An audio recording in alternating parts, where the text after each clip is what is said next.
those kinds of difficult discussions happening on a fairly daily basis, but you do have difficult discussions. Discussions with people to tell them that they don't qualify for the amount of the purchase price of the property that they want. You probably have to have difficult discussions with people where one party in the transaction qualifies for the mortgage they want, but perhaps their spouse or their partner is a liability in the transaction and doesn't qualify. You probably have to have conversations with your clients to tell them that the properties they're interested in are just too far out of their price range. Or conversations with your clients to say the value that they think their home is worth just doesn't match what the market will bear right now. So your world is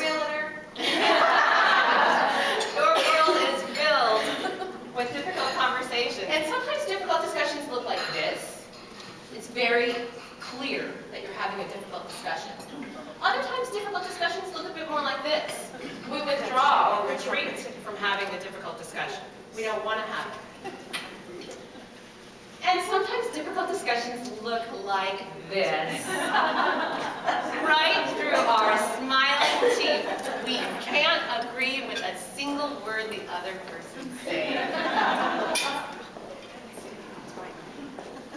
And sometimes we feel like we're bending over backwards to do everything to make a difficult discussion work, and still we feel like we're getting nowhere.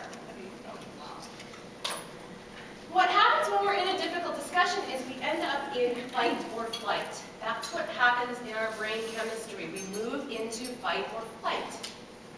And when we're in fight or flight, as you'll discover, and as you'll think about situations in your own personal and professional conversations where you've either gone to fight or flight, the question I want you to ask yourself, and the question that I asked myself many years ago, is fight or flight? There's got to be another way. There's got to be another way.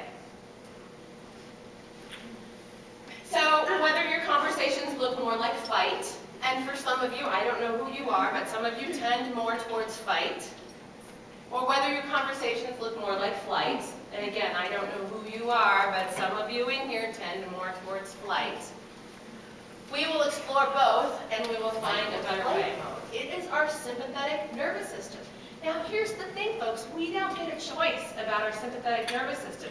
It does what it's going to do. At least we don't get a choice at first, because it is part of our anatomy. It's how we're structured. It's how we're hardwired.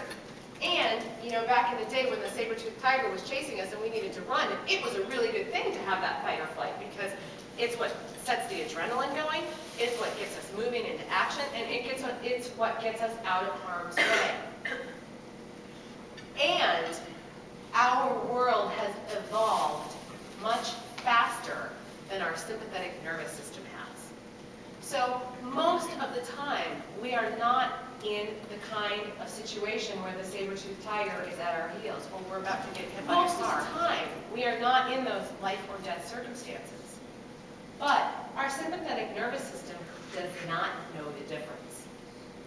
The cortisol that gets released in our brain, the adrenaline that gets released in our brain, is as if we need to get out of harm's way, as if our life depended on it. And so when that flood of brain chemicals happens, we lose sight of how to react in a more productive way.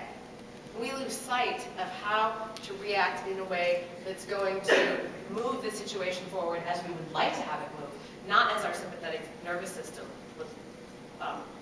is just inclined to have it move forward. So when we think about that sympathetic nervous system being in action, there are some things we can do to actually control it. Now, we can't control when it kicks in, but once it does kick in, and we recognize that it's kicked in, we can actually start to do something instead of getting into a defensive place. Because as soon as the other person goes to a defensive place, two things happen. One is it makes you want to be defensive back, because that's just the nature of human communication. It's so reciprocal, and we so pick up on the energy of the other person that we're going to be inclined to go there. So it's really important to keep the other person from being defensive.